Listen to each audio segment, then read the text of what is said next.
conferência.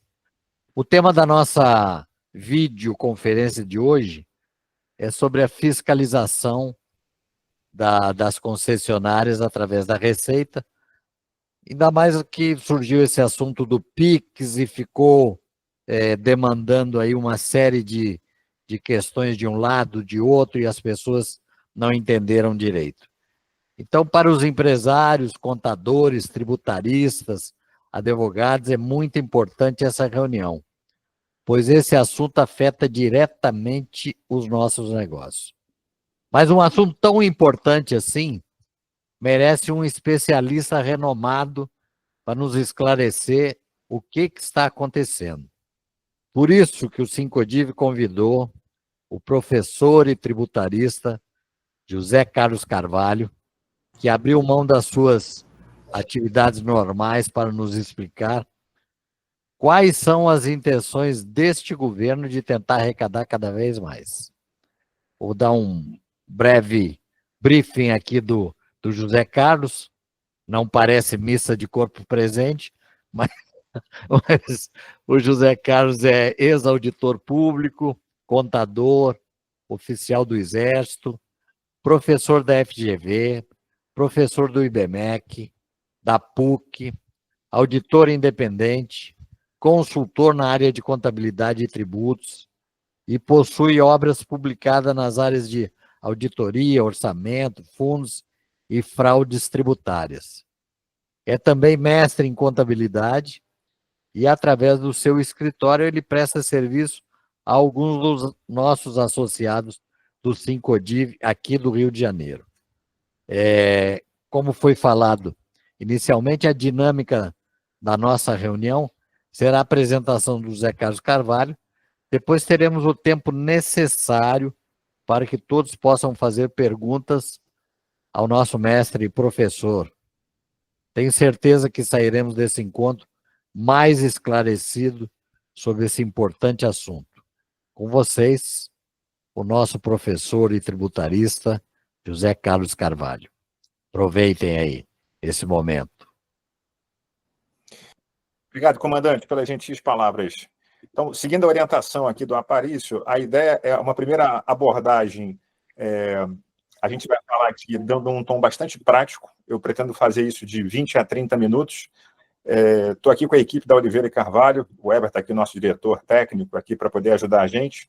E a ideia, no fim, é abrir para vocês fazerem perguntas, né? Aquelas perguntas que você sempre quis fazer, mas nunca teve quem perguntar. Então, a gente vai abrir 30 minutos para você perguntar o que você deseja de fiscalização, tá? Em 2 minutinhos, para você entender de onde a gente saiu. Eu venho da Fazenda, eu fui auditor fiscal, sou do concurso de 99 para auditor fiscal, como a Aparício falou. Passei em último lugar no meu concurso para auditor fiscal. O último lugar é bom que você não se preocupa para onde vai, né? É a vaga que sobra. Então, a Fazenda me colocaram na contra-inteligência, ou seja, eu era aquele auditor fiscal que montava parâmetro de fiscalização de empresas. Então, a Fazenda ela faz uma série de correlações, mas alguém tem que fazer o setup das correlações, né? O que eu vou correlacionar? Então, a minha função era montar essas correlações. Então, por exemplo, você diz, Fazenda, que você recebeu esse ano, pessoa física, por hipótese, R$100 mil. E aí, IPF, né? A Receita recebe as informações dos bancos, é uma obrigação acessória chamada e-financeiro, onde os bancos dizem assim, olha, esse CPF recebeu na conta corrente dele, por hipótese, R$200 mil. Se você declarou R$100 mil, movimentou na tua conta R$200 mil, a princípio está tudo bem, porque o parâmetro provável da Fazenda é de 5 vezes. Ou seja, a Receita compara quanto você movimenta na sua conta corrente e tolere que você movimente até 5 vezes a receita declarada, na pessoa física quanto na pessoa jurídica. Esse é um parâmetro trivial, mas permite que você já tenha uma dimensão de o que a Fazenda olha. Então, se você movimenta até 2 vezes, 4 vezes, é até uma gordura considerável, a princípio está tudo bem. Passa de 5 vezes é que acende uma red flag junto à Fazenda. Aí o governo publicou esse ano uma instituição normativa 2219, dizendo que ia mudar as regras de fiscalização. Foi aquela confusão, teve até um vídeo do Nicolas, aquele deputado federal que fez um barulho danado, né? Dizendo assim, não, o governo não está preocupado em tributar o PIX, não. Na verdade, tributar eu acho que nem era tão relevante. A questão toda é a qualidade informacional, né? Porque se a Fazenda começa a monitorar qualquer transferência via PIX, fica uma sensação de que vai querer cobrar daqui a pouco imposto de renda em cima. Aí o governo acabou recuando, falou, olha, pensando bem, a gente não vai mais olhar da forma como a gente está falando. E aí todo dia liga o empresário para cá perguntando, bom, então isso significa que a Receita Federal não vai mais fiscalizar? Não, não. Ela vai continuar fiscalizando o PIX, porque ela fiscalizava o PIX, fiscaliza o PIX e ela vai continuar fiscalizando o PIX. Aí você fala assim, ué, então o que mudou? O que mudou é que com a 2219 você ia consolidar algumas obrigações acessórias. Você ia financeiro, por exemplo, com a Decred, você ia colocar um rol maior de instituições, como, por exemplo, as administradoras de cartão, para mandar algumas informações adicionais. Então, essas burocracias, elas não mudaram, mas o governo continua fiscalizando a sua movimentação financeira, e é isso que eu vou mostrar aqui. Eu vou compartilhar a minha tela com você.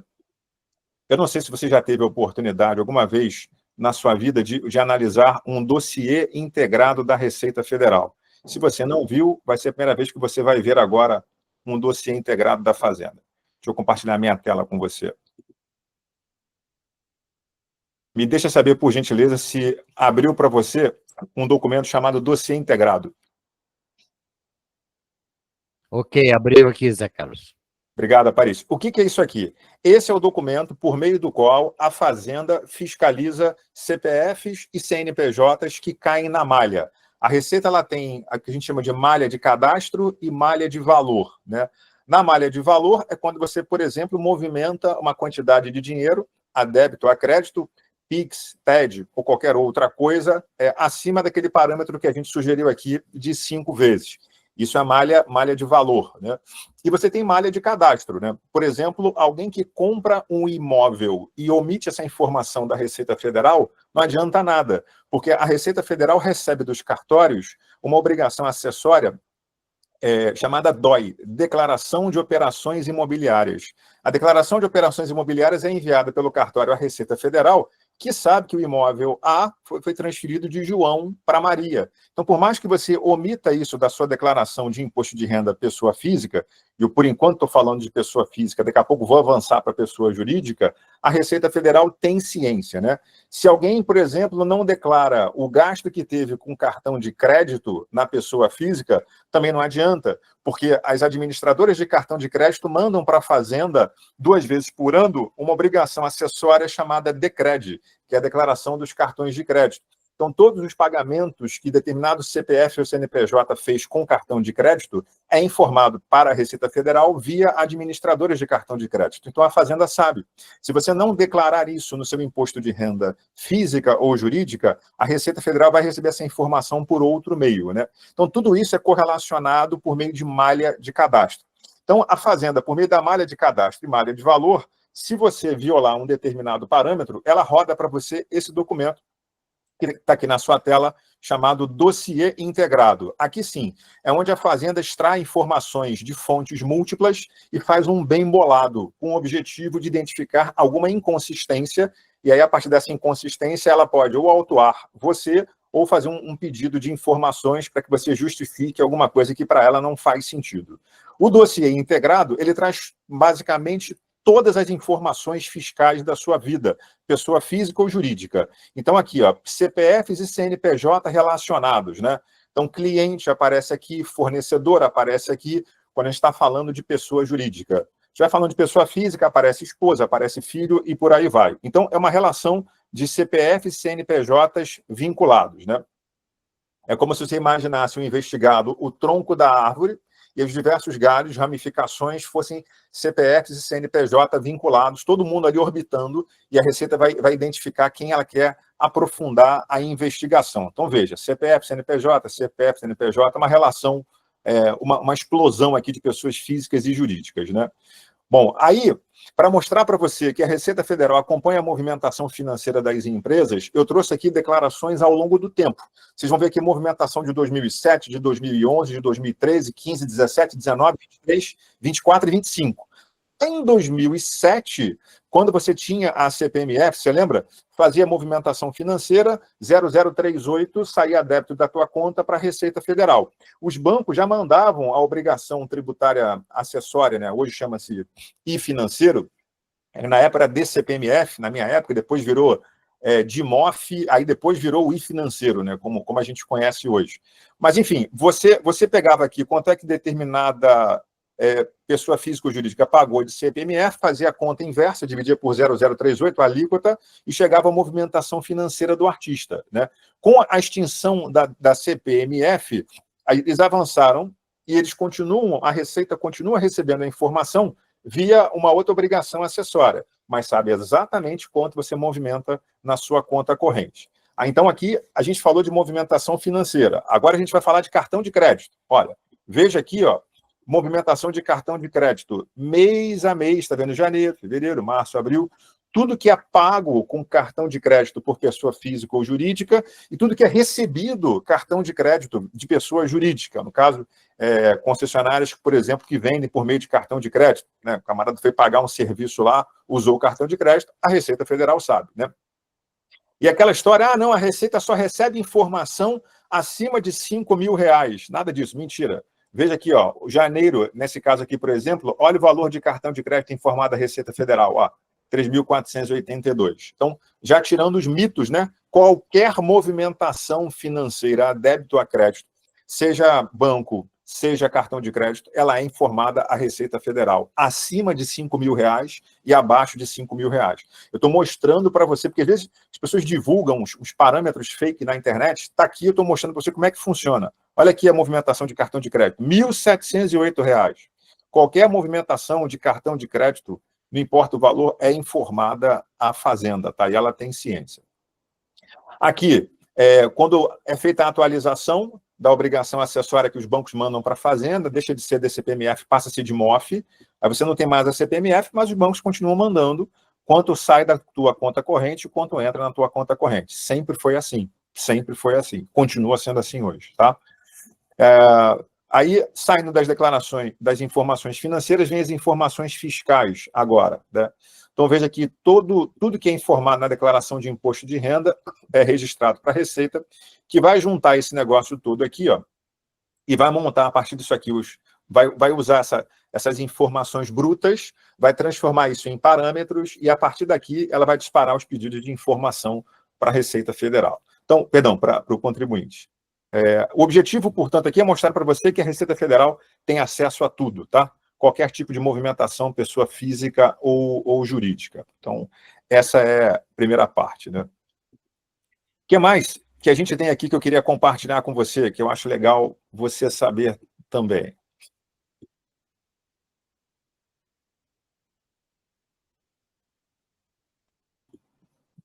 Minha conexão sumiu. Existo aqui ou desaparecer?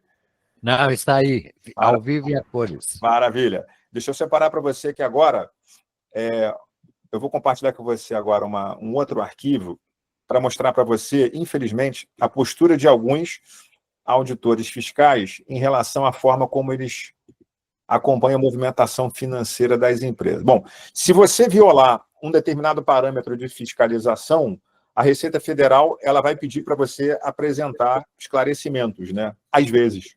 Porque, a depender do auditor fiscal, ele nem pede esclarecimento, ele já pressupõe que toda movimentação financeira que você tem, não justificada, ela é irregular e te autua. Este caso aqui é o caso real de uma concessionária, de um cliente nosso, que o auditor fiscal pegou toda a movimentação financeira que ele teve em comparação com a Receita. Então, diz o seguinte, bom, esse camarada aqui, ele declarou, por hipótese, uma receita de R$100.000, e ele movimentou R$250.000. Bom, então, se ele declarou 100 e movimentou 250, tem 150 que não tem explicação. Então, vai e lavrou o auto de infração, né?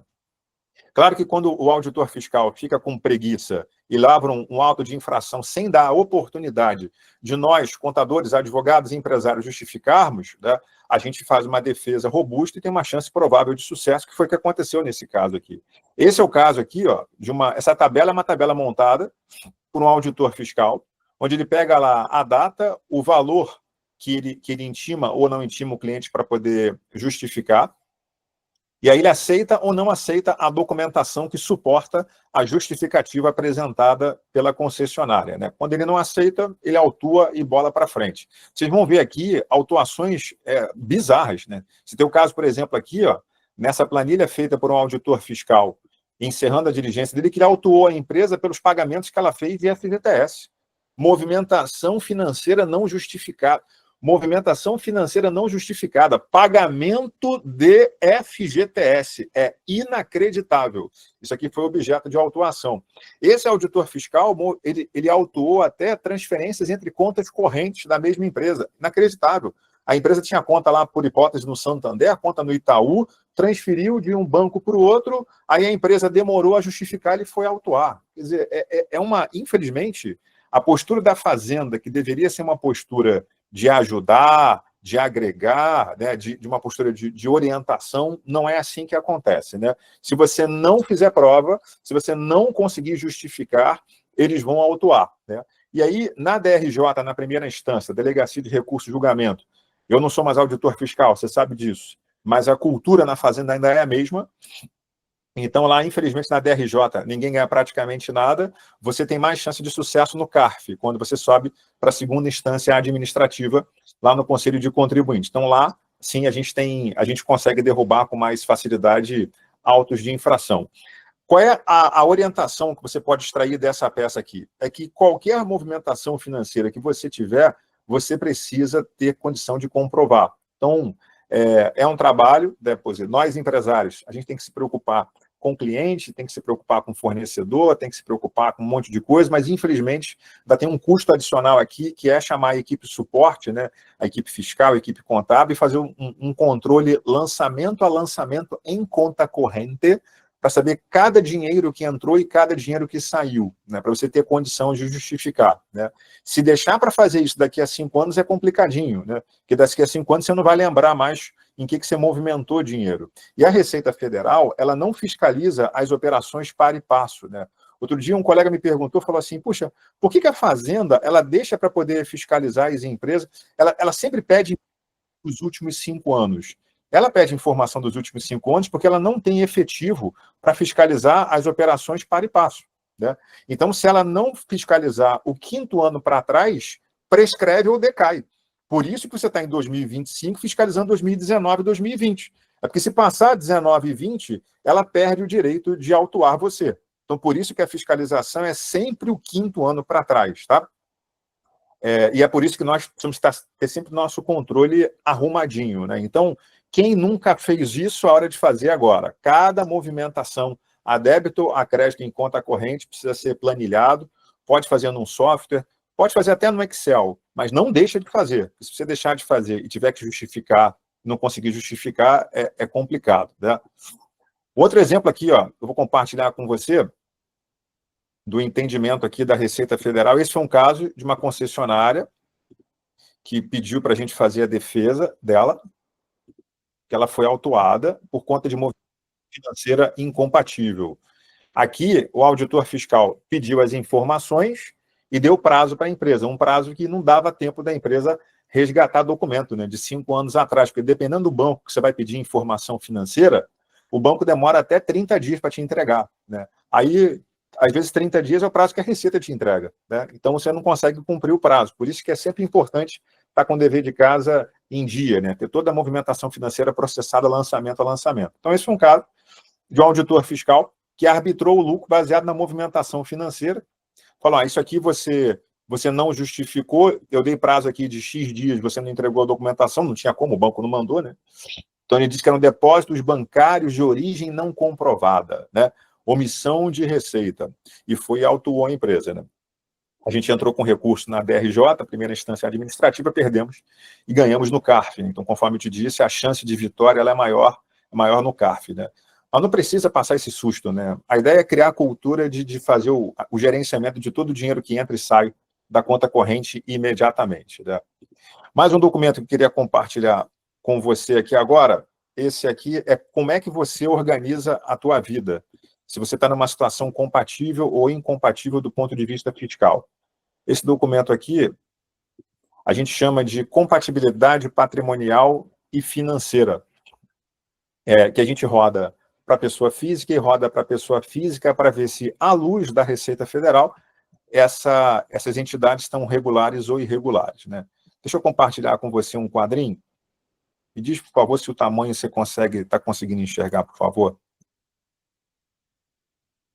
Estou tentando maximizar aqui. Dá para enxergar? Aí dá para enxergar. Obrigado, Paris. Então, vamos lá. Esse quadrinho aqui, ele é um quadrinho de entradas e saídas com informações que a gente extrai da declaração de imposto de renda pessoa física e jurídica, extratos bancários, gasto com cartão de crédito. Essa aqui é basicamente a análise que a Receita Federal faz da sua vida, tá? Então, vou mostrar para você como é que ela faz e como é que você precisa fazer agora, com antecedência, antes de ser fiscalizado, porque se você tiver alguma incongruência aqui, você tem o direito de fazer o que a gente chama de denúncia espontânea e regularizar a tua situação sem pagamento de multa, né? Uma das possibilidades do Código Tributário Nacional para estimular alguém a regularizar a situação é cobrar multa punitiva igual a zero. Então, se você vai falar, olha, fiz aqui alguma coisa errada, e você vai lá até a Receita Federal, antes dela te fiscalizar e diz que fez errado, a multa punitiva é zero, né? Então, é um estímulo que a Receita dá para você regularizar as suas coisas. Então, vamos olhar esse quadrinho aqui, vamos pegar um ano qualquer aqui para você entender. Nesse caso aqui, ano calendário, por hipótese, 2007, a gente está considerando que essa pessoa física, ela teve aqui de total de entradas ou de rendimentos, R$386 mil.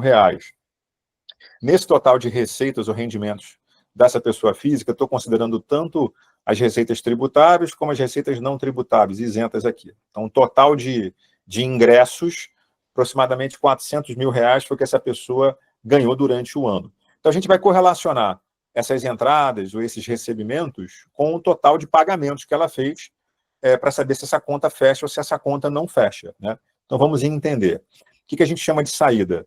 Todos os pagamentos. Então, ela tem como pagamentos aqui, pagamento de contribuição previdenciária, pagamento de imposto de renda retido na fonte, pagamento de dependentes. São informações extraídas da declaração de imposto de renda. Então, esta pessoa física, ela declarou, a fim de imposto de renda, que ela gastou durante o ano R$73 mil. Quando eu comparo, neste momento, o que ela ganhou, 386 mil entradas, 73 mil saídas, e faço um menos o outro, eu vejo que até aqui a situação dela é regular, né? Porque as despesas que ela teve são cobertas pelas receitas que ela teve. Eu teria um problema se eu tivesse mais despesas do que receita. Mas aí, agora a gente vai aprofundar. Eu não posso considerar só as despesas que estão na declaração de imposto de renda, porque a gente já viu que a Receita Federal ela recebe informações de outros entes e ela tem acesso a informações mais profundas, como, por exemplo, os meus gastos com cartão de crédito, que eu posso não ter declarado no imposto de renda da pessoa física, mas a Receita Federal tem acesso a eles. Então, ó, de gastos de cartão de crédito, com gastos de IPTU, ITBI, IPVA, com todos os outros gastos que não estão no imposto de renda, mas a Receita Federal sabe que eu tenho, de R$85 mil, olha que legal. A minha despesa, nesse caso aqui agora, ela sobe para 159 mil. Então, se eu comparar quanto eu tive de receita, de entrar 386, com quanto eu tive aqui de despesa, 159, a minha situação ainda é compatível, porque eu tive mais receitas do que despesas. Então, até aqui está tudo bem, ainda tem uma sobra aqui desse ano, né? O que eu preciso olhar agora? Eu preciso olhar agora para a variação da minha posição de dívidas. Por quê? Porque se eu quitei dívidas, eu preciso ter recurso justificado para ter quitado a dívida, né? Se você for olhar esse caso aqui, ó, 386 mil foi o que a pessoa ganhou, 159 foi o que ela gastou. Um menos o outro, mais ou menos aqui uns 230 mil reais, seria a minha sobra. Então, se eu tivesse diminuindo a minha quantidade de dívidas de um ano para o outro, tivesse quitando dívida, eu teria que usar essa sobra de 230 para quitar as dívidas. Acontece que as minhas dívidas diminuíram em 319 mil reais. Opa, temos alguma coisa errada aqui. Como é que alguém que tinha uma sobra de 230 consegue quitar uma dívida de 319? Percebe? Aqui começa o problema. Porque você, comparando a sua dívida do ano anterior com a dívida do ano atual, se a dívida do ano atual ela é menor, é que você quitou dívida. Se você quitou dívida, você tinha que ter sobra de recurso para ter quitado a dívida. E você não tinha sobra de recurso suficiente para ter quitado a dívida. Então, aqui, a gente chama de disponibilidade para acréscimo patrimonial, R$92 mil a menos. Como assim a menos? Está te faltando R$92 mil de patrimônio para justificar as suas despesas e para justificar as dívidas que você pagou. Se você parasse por aqui, isso aqui ia gerar uma autuação, ia gerar uma intimação para você prestar esclarecimento. Você tirou dinheiro de onde para quitar a dívida, né? Então, até aqui, a conta não fecha, né? Aí, a última etapa da tua análise de compatibilidade é a análise do teu patrimônio. Então, eu vou comparar aqui o teu patrimônio de um ano para o outro, né? Para ver se o teu patrimônio aumentou ou diminuiu. Então, até essa linha, estavam te faltando R$92 mil para justificar ter quitado dívida e para justificar as tuas despesas. Aí, o que aconteceu? De um ano para o outro, o teu patrimônio diminuiu. Está aqui entre parênteses, é negativo. O teu patrimônio diminuiu em R$1.057.000. Diminuiu como? Você tem menos dinheiro, comparando o que você tem esse ano com o ano passado, ou você tem um carro que você vendeu, ou você tem uma casa que você vendeu. O fato é que, se o seu patrimônio diminuiu de um ano para o outro, né, é porque você converteu o teu bem em caixa, ou seja, passou a ter dinheiro para fazer isso. Traduzindo, você queimou o teu patrimônio para poder justificar o que você precisava para diminuir a tua dívida e para justificar as tuas despesas. Então, como o teu patrimônio diminuiu de um ano para o outro, está tudo bem. A tua situação ela é compatível em R$965 mil, né? Por que compatível? Porque você teve uma sobra em relação ao ano anterior, né? Se tivesse acontecido o contrário aqui, se porventura o teu patrimônio tivesse aumentado, aí você teria um problema, né? Porque já estava te faltando dinheiro para justificar alguma coisa. Se o teu patrimônio ainda aumenta, menos lastro você teria para poder justificar o teu patrimônio, tá? Então, essa análise que a gente está fazendo aqui de compatibilidade financeira, patrimonial e fiscal é fundamental para você ter paz no teu coração, né? Então, ela precisa ser feita ano a ano, né? Então, a gente faz e, no fim, a gente, correlacionando as informações, a gente declara se a situação dessa pessoa física ou jurídica, ano a ano, ela é compatível ou incompatível, tá? Isso aqui focado tanto em pessoa física quanto jurídica, que deu um exemplo de pessoa física. Vou te dar um exemplo agora de análise de compatibilidade para pessoa jurídica, que é o nosso foco aqui.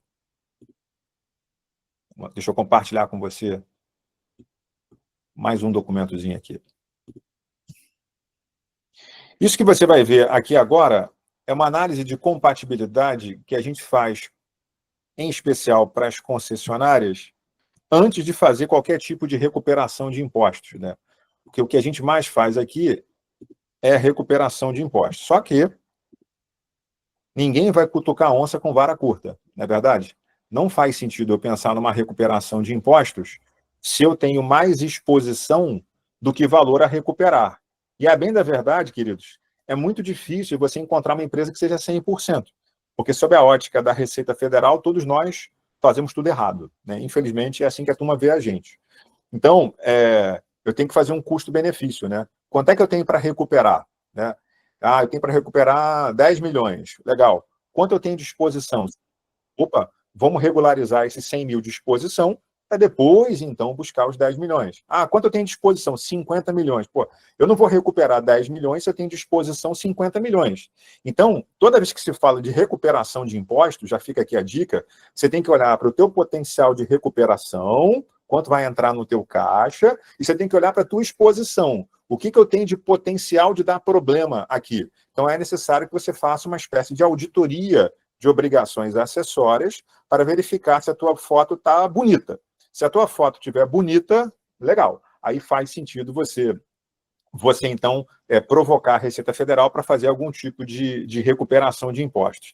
Tem gente que gosta de fazer a recuperação com fortes emoções, né? O cara fala, não, eu vou recuperar. Aí ele vai, bota dinheiro no caixa e torce para dar certo nos próximos 5 anos, né? Porque você só tem certeza que uma recuperação de impostos deu certo depois de 5 anos, né? Que é o prazo que a Receita tem para encher o teu saco. Até lá você acha que deu certo, né? Então, tudo bem a pessoa trabalhar desse jeito, cada um trabalha de um jeito. A gente aqui na Oliveira e Carvalho não gosta. A gente acha que faz mais sentido você verificar suas exposições antes de fazer o pedido, aí você corrige rota, se tiver exposição, você conserta a exposição, audita de novo, está tudo direitinho, aí você vai até a Receita Federal e faz o pedido.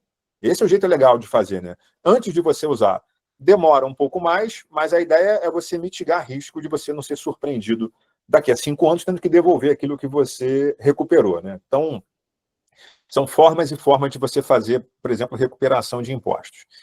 Isso aqui que eu vou te mostrar agora é uma correlação de obrigações acessórias de uma concessionária com o objetivo de identificar inconsistências, tá?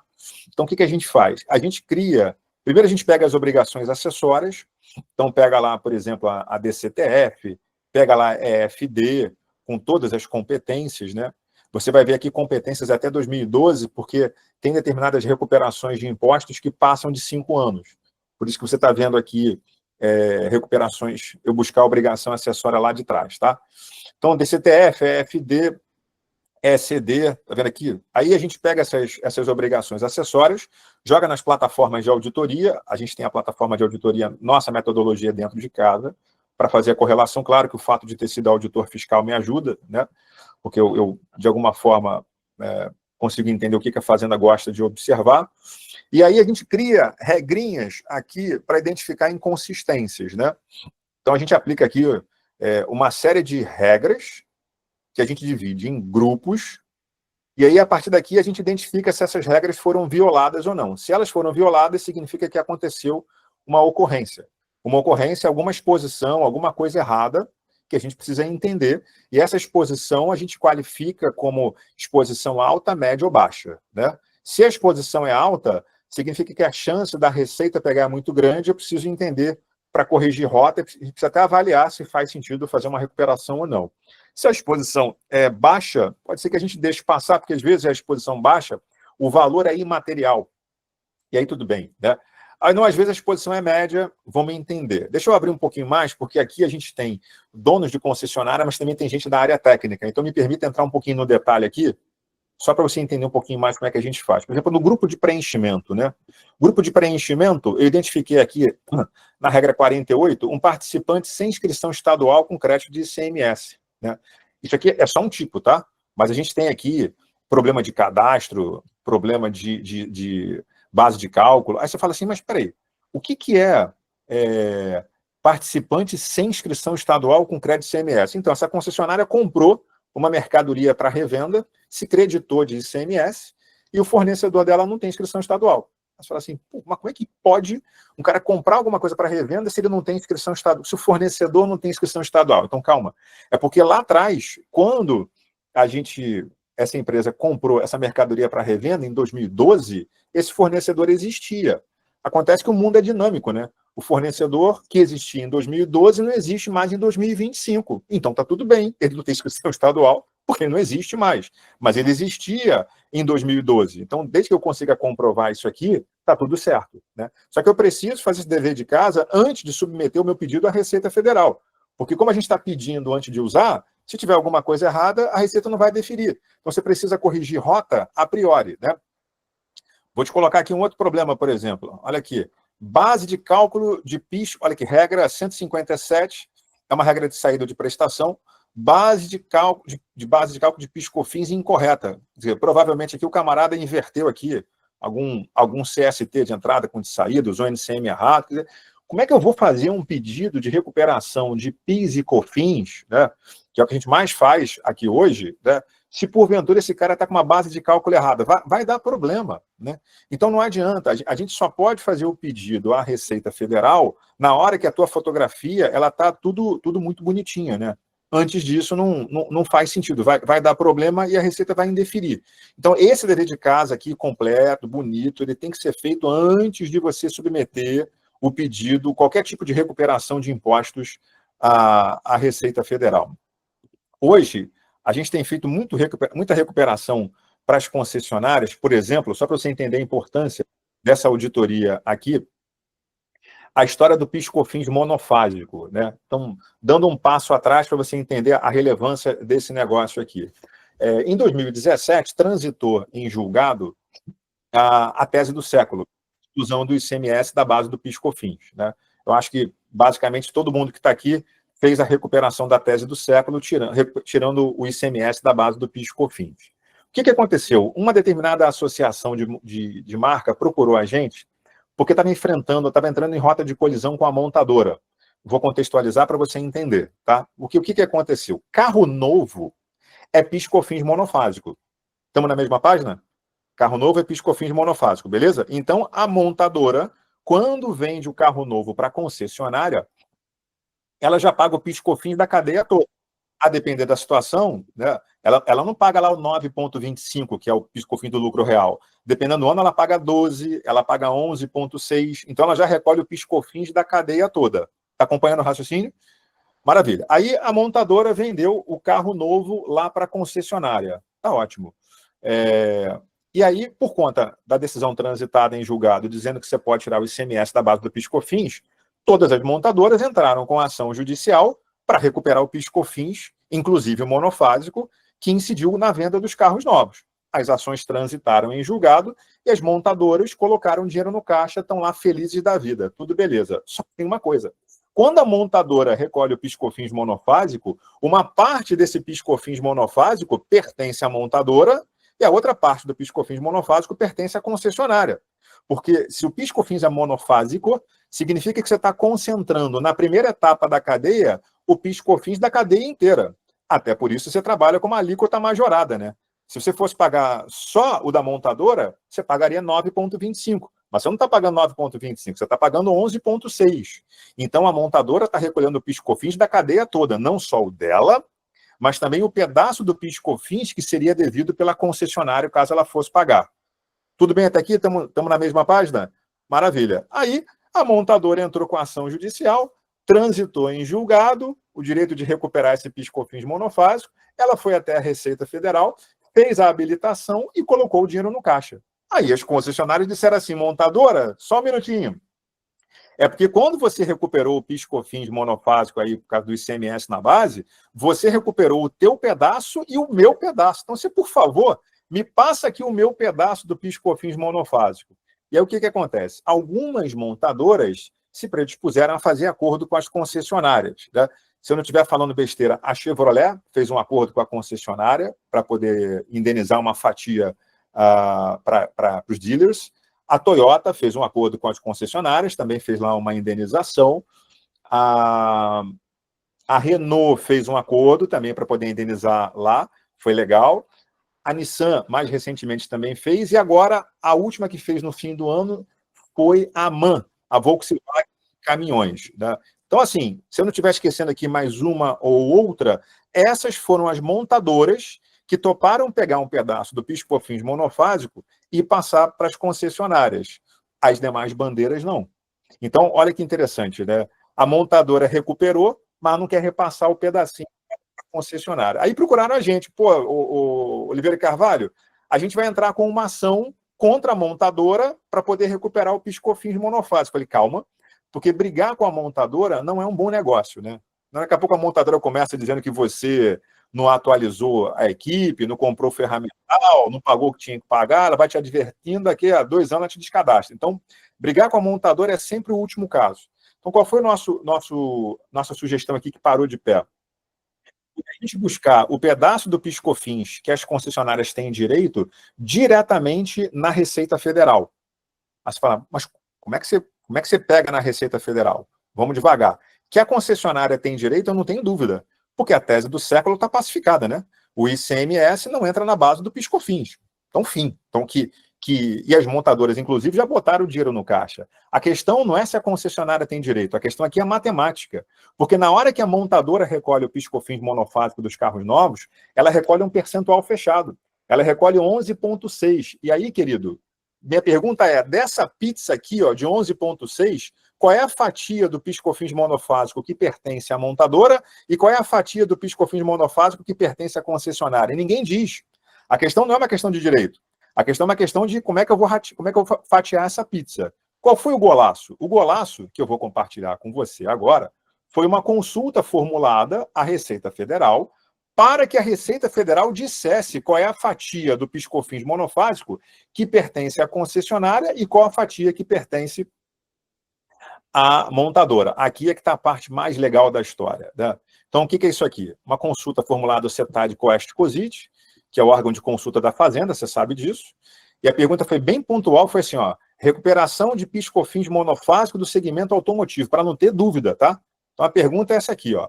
Qual é o cálculo que precisa ser realizado para a gente conseguir verificar qual é a parte do PIS/COFINS monofásico que pertence à montadora e qual a parte do PIS/COFINS monofásico que pertence às concessionárias de veículos, né? Então, uma pergunta bem específica. Aí o auditor fiscal vem aqui explicando, né, blá, blá, blá, blá, blá. Vou direto para o quadrinho aqui para facilitar a tua vida. Vamos olhar o quadro aqui do lucro real, que é o caso da maior parte aqui das concessionárias, né? Então, vamos lá.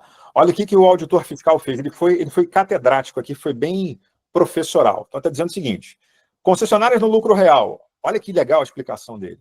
Se a tributação fosse normal, ou seja, se não fosse monofásica no carro dos carros novos, seria assim, ó.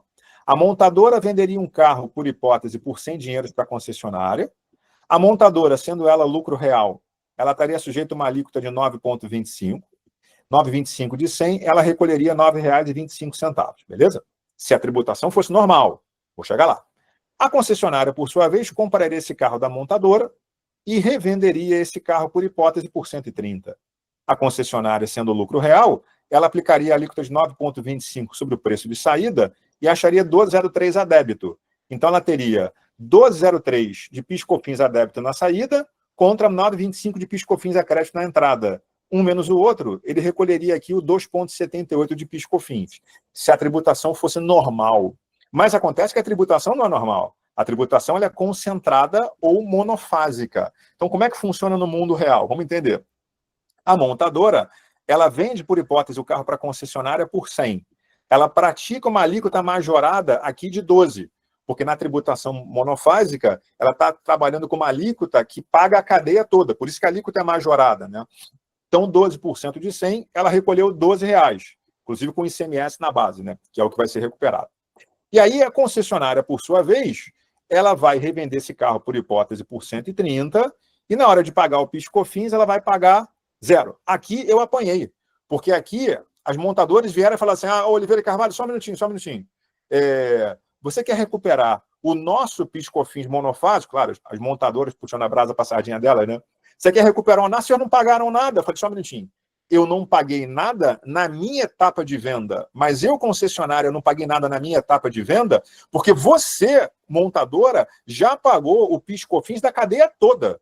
Você não recolheu 9,25, você recolheu 12. A tua alíquota ela é majorada. E ela é majorada que você está pagando o teu e o meu, né? Então, dentro desses 12 aqui, querido, tem um pedaço que é meu e tem um pedaço que é seu. Enfim, pancada para cá, pancada para lá. No fim, o que interessa é isso aqui, ó. No fim do dia, o auditor fiscal conclui o parecer dele de forma a não deixar dúvidas. Então, olha que legal aqui, ó.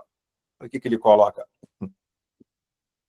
Nos cálculos apresentados na tabela acima, para não ter dúvida, considerando um nível de agregação médio de 30% na etapa da venda final pelas concessionárias, a carga tributária resultante da aplicação da alíquota concentrada nas montadoras de 12% seria distribuída em, aqui é para não deixar dúvida, 77% dos 12% para as etapas iniciais, leia-se, quando a montadora está vendendo para a concessionária, e 23% para a etapa final, 23% de 12%, ou seja, o pedaço que corresponde às concessionárias, 77 e 23. Essa, pô, de onde o cara tirou 77 e 23? O cara tirou 77 e 23 daqui, ó. Vamos olhar o quadro para você entender. O que ele está dizendo aqui, ó? Que quando a montadora recolhe o PIS/COFINS monofásico, há uma alíquota aqui de 12%, 77% pertence à montadora. Você fala, pô, de onde o cara tirou 77%? Se você aplicar 77 sobre 12, você vai encontrar 9,25. Claro, e aí fecha o raciocínio, né? Porque a montadora, ela é lucro real, ela é regime não cumulativo. E a alíquota do regime não cumulativo é 9,25. Então, toda vez que a montadora recolhe 12, 9,25 dos 12, ou se você preferir, 77% de 12, que dá 9,25, é o pedaço que pertence à montadora. E aí, querido, 23% dos 12, que é a diferença de 9,25 para 12, que vai dar 2,75, é o pedaço que pertence à concessionária. Então, com isso aqui, a gente conseguiu praticamente resolver o problema do Brasil inteiro das concessionárias, permitindo que as concessionárias conseguissem recuperar o pedaço do PIS/COFINS monofásico escolhido pela montadora que pertence à concessionária. E aí, aqui, para encerrar aqui com você, vou compartilhar mais um documentozinho só, que é um caso de habilitação, né, porque tudo...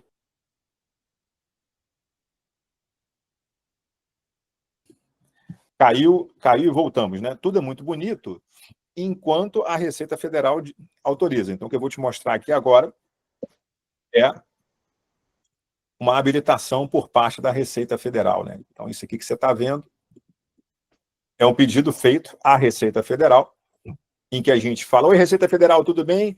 Eu sou uma concessionária, comprei carro novo está sujeito ao PIS/COFINS monofásico, a minha montadora já recuperou o PIS/COFINS monofásico, eu não recuperei e ela não quer me passar o meu pedaço. Então, você, por favor, reconhece aqui o meu direito. Então, a gente junta aqui 1 milhão de documentos, né? Certidão de trânsito em julgado, documentação comprobatória, XLS de entrada, né? Porque nós, concessionários, a gente não recupera sobre o preço de saída, né?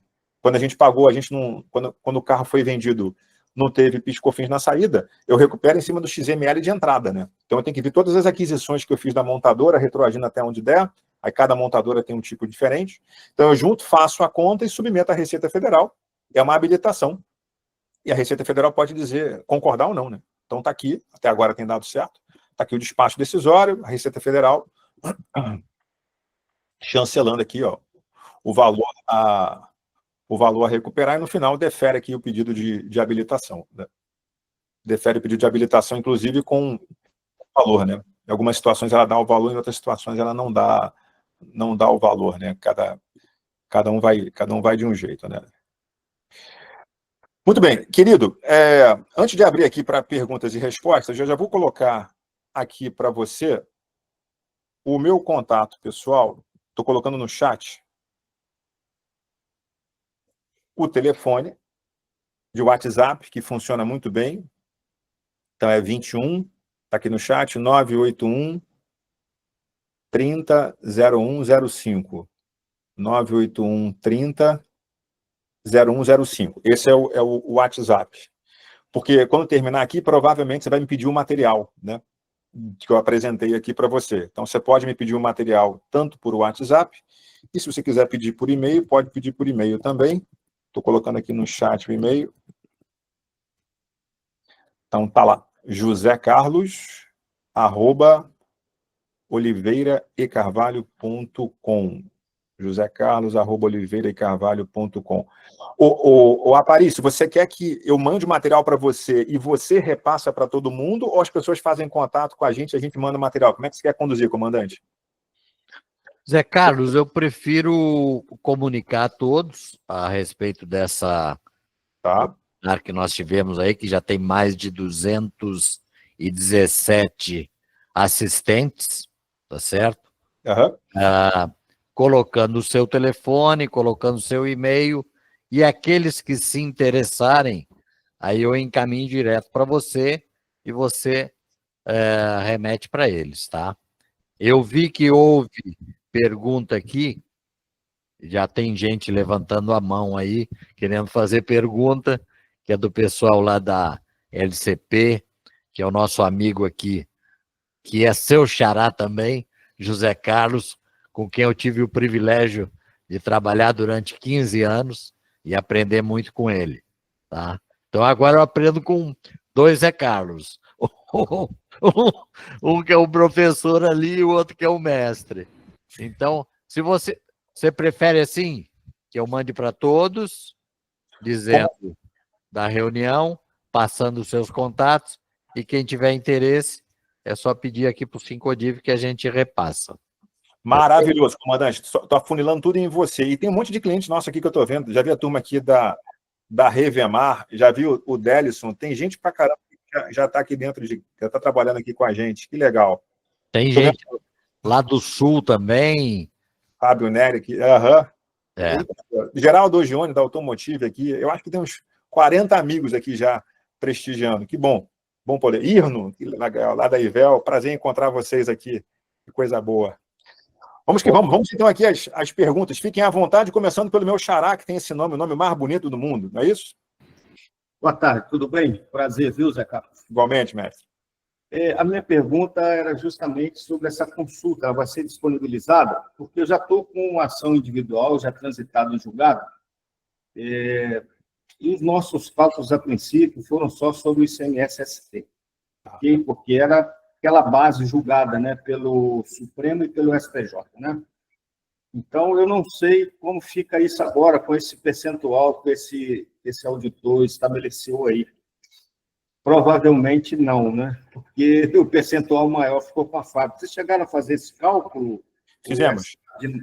A gente fez, eu vou pedir autorização, acho que eu consigo compartilhar quase tudo com vocês, tudo não, mas se eu não conseguir compartilhar, eu vou te ajudar. Sem assistência não vai ficar, tá? E assim, ó, os acordos, comandante, foram feitos, a gente não tem autorização aqui por questão de LGPD para dizer quanto é que cada montadora fez acordo, chefe. Mas se eu disser que foi 50% na média, eu não vou errar, não. Alguns montadores fizeram acordo, foi um acordo meio mandrake, foi um acordo via fundo de investimento, quer dizer, não foi dinheiro na conta.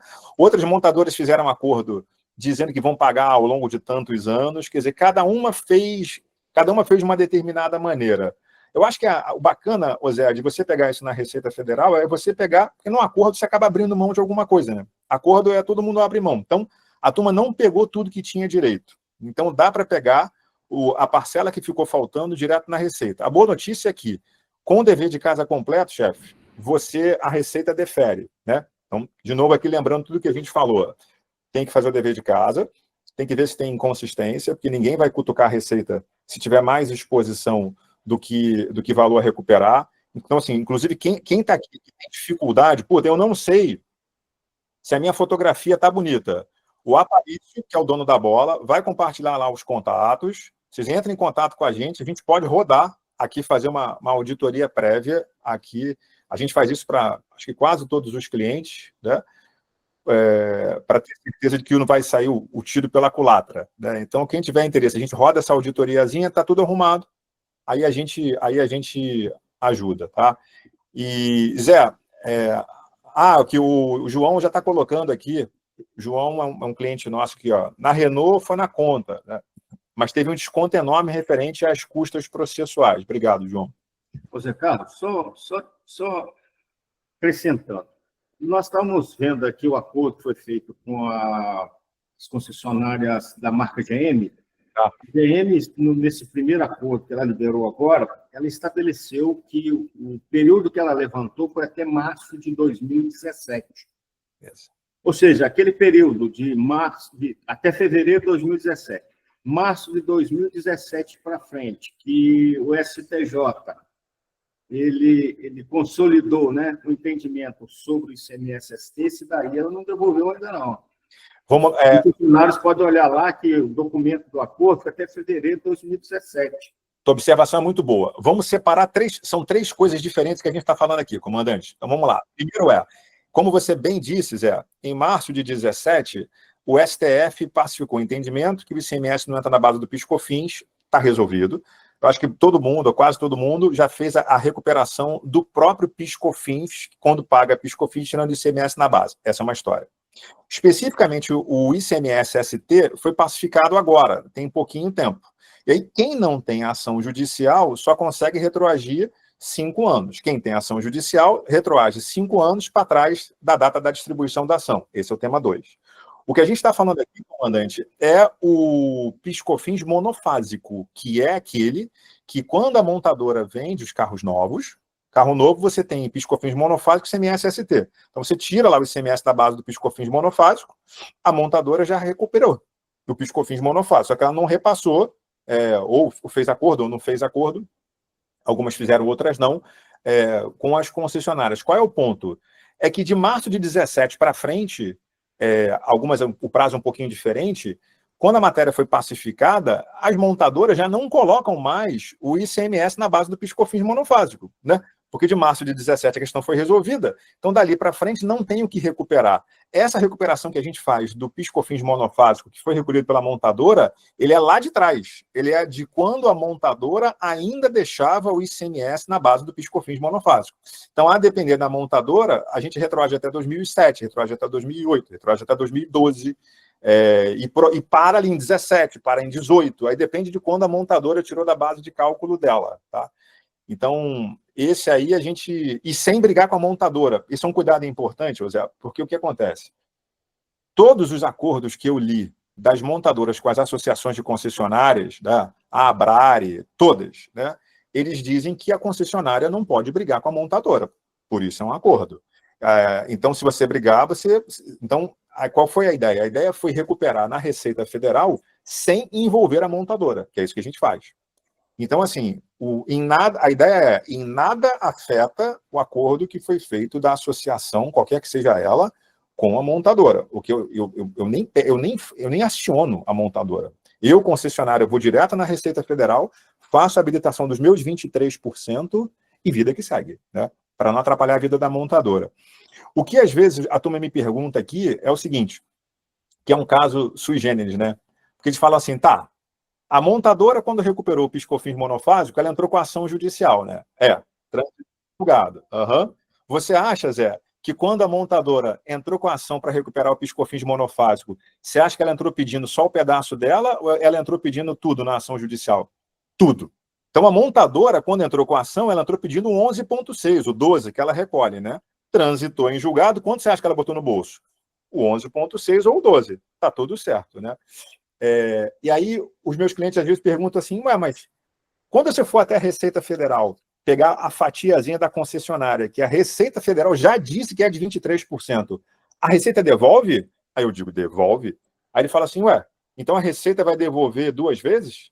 Porque ela devolveu tudo para a montadora e ainda vai devolver para a concessionária exatamente isso. Pela primeira vez no Brasil, desde quando eu era auditor fiscal, já se vão muitos anos, eu vejo a Receita Federal perder alguma coisa.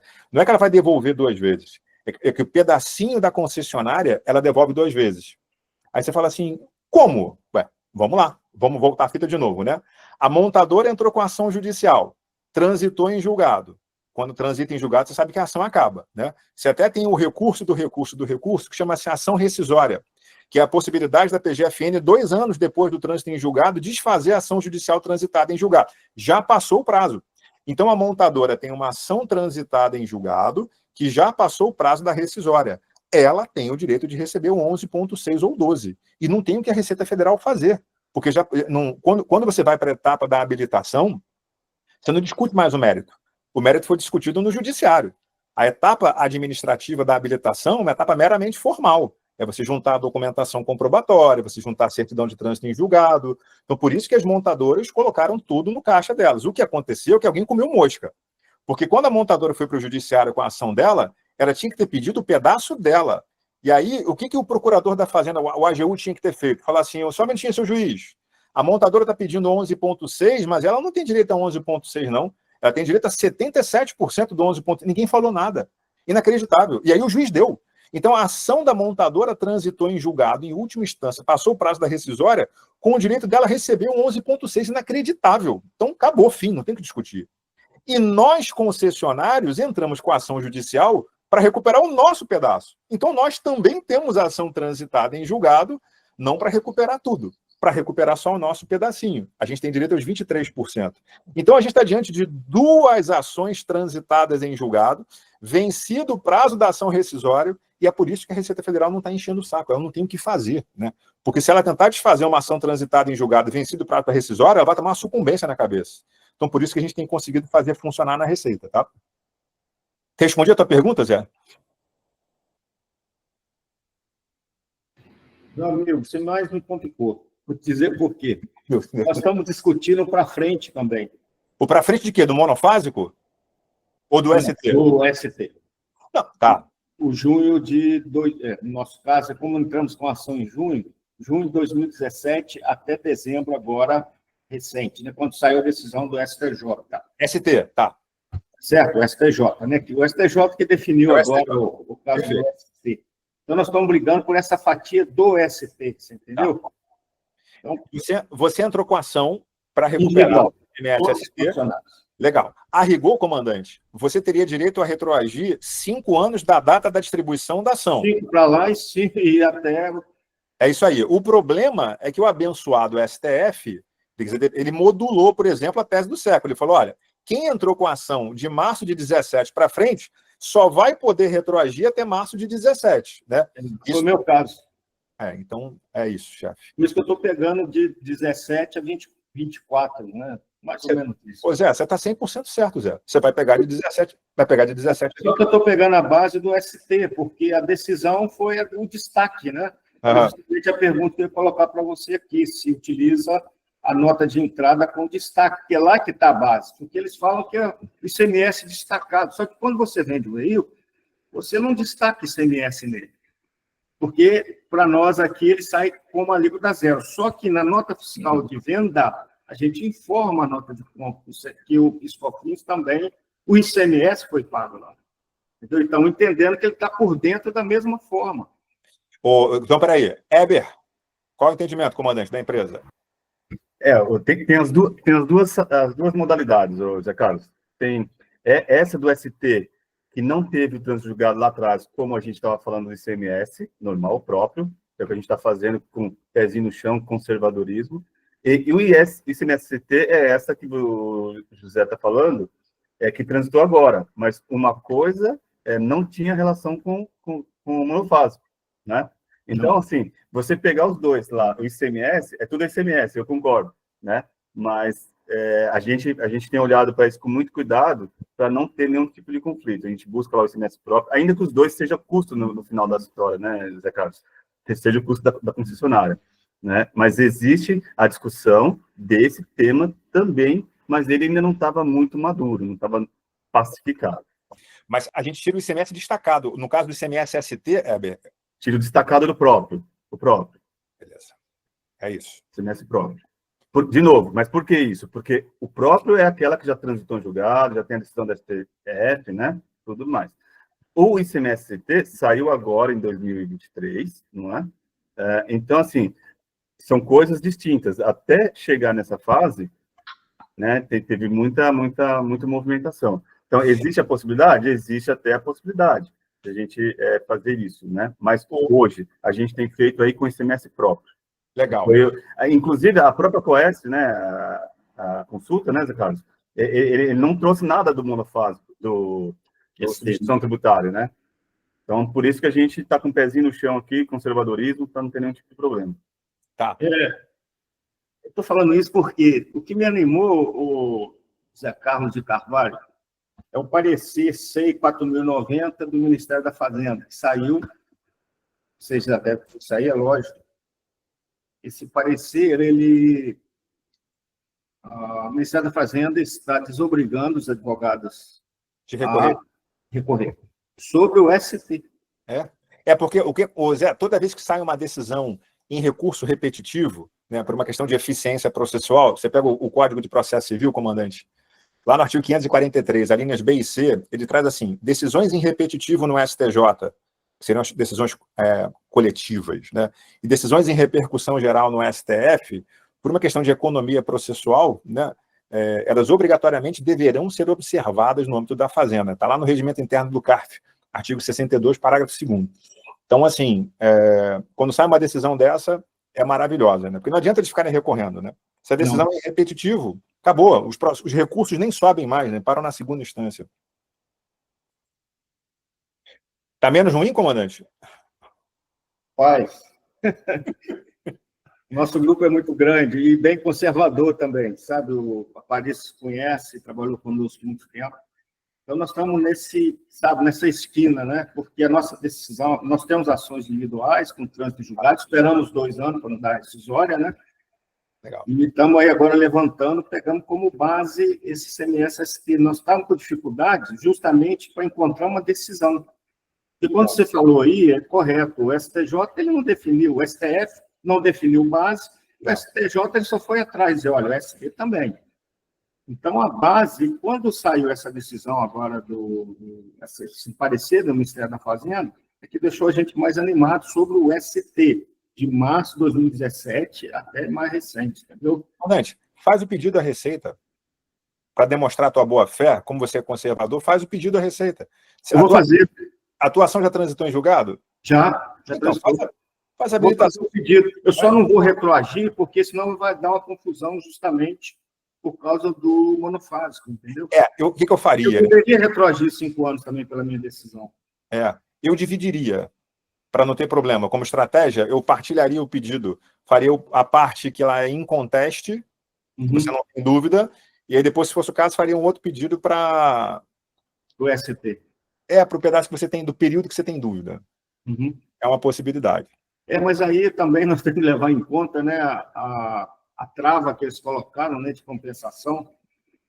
Pô, se for superior a 10 milhões, tem que dividir no mínimo por 12. Quer dizer, tem dificuldade, porque quando habilita o crédito, você tem que pagar o imposto de renda e contribuição. Já toma 34% no mínimo de cara. Sem ter usado, né? Sem ter usado. Sem ter usado. Você vai ter 12 parcelas e não paga a partida inicial. Entendeu? Mas, Zé, dá para entrar com mandado de segurança para brigar isso aí, tá? Mas é mais uma ação. Inacreditável. É inacreditável. Brasil, é inacreditável, né? Mas é isso mesmo. Mas vamos, Malu. Obrigado. Nada, mestre. Aqui, essa consulta você vai disponibilizar ou já mandei mensagem para a turma jurídica aqui para saber se eu posso mandar para você. Tá bom. Mas se eu não mandar a consulta, eu te mando os percentuais para você poder conseguir fazer aí. Tá bom, se eu tiver a consulta, eu busco ela. Tá bom. Fechado. Quem mais? Tem uma pergunta aqui da Marjorie perguntando sobre PIS/COFINS, bônus de veículos novos. Acho que a gente pode marcar, como já tem mais de uma hora aqui, o aparelho, o sistema vai render. Se você julgar conveniente, depois a gente pode marcar outra para falar especificamente desses pontos aqui. O que você acha? E aí são outras recuperações. Pode ser. Aí você avalia. Aí depende da sua agenda. Maravilha. Vamos arrumar esse negócio e vamos fazer. Comandante, da minha parte é isso, então. Ninguém tem mais nenhuma pergunta para fazer para o mestre, professor aí, José Carlos? Esperar 2 minutinhos aí para ver se alguém se habilita.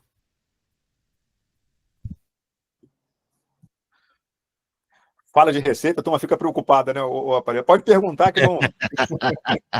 Não sou mais auditor fiscal. Eu não sou mais auditor fiscal. Tá bom. Bom, como não há mais nenhuma pergunta, eu queria agradecer imensamente aqui a participação do Zé Carlos, agradecer aos 217 assistentes que tiveram na nossa webinar, na nossa videoconferência, que eu acredito que foi bastante esclarecedora. Esse termo de recuperação de impostos é um termo, uma coisa muito importante nas empresas, mas tem que ser feito com muito critério, tá? Então, por isso que a gente trouxe o José Carlos para palestrar hoje, porque não é nenhum aventureiro, é uma pessoa que já conhece o outro lado da tributação, está ajudando alguns associados do Sincodiv em recuperação, aqui do Rio de Janeiro, algumas associações de marca. Então, é uma pessoa que a gente reputa assim com o maior gabarito possível para fazer qualquer tipo de recuperação que quem queira fazer. E os interessados aí no material de hoje, é só me encaminhar, que eu passo para o Zé Carlos e ele faz os contatos a miúde aí com cada um. Ok? Muito obrigado aí por tudo. Zé Carlos pode encerrar aí. Obrigado, comandante. Um ano abençoado para você. Fica com Deus. Saúde. Obrigado. Saúde. Boa tarde a todos. Obrigado. Um abraço. Boa tarde. Tchau, tchau.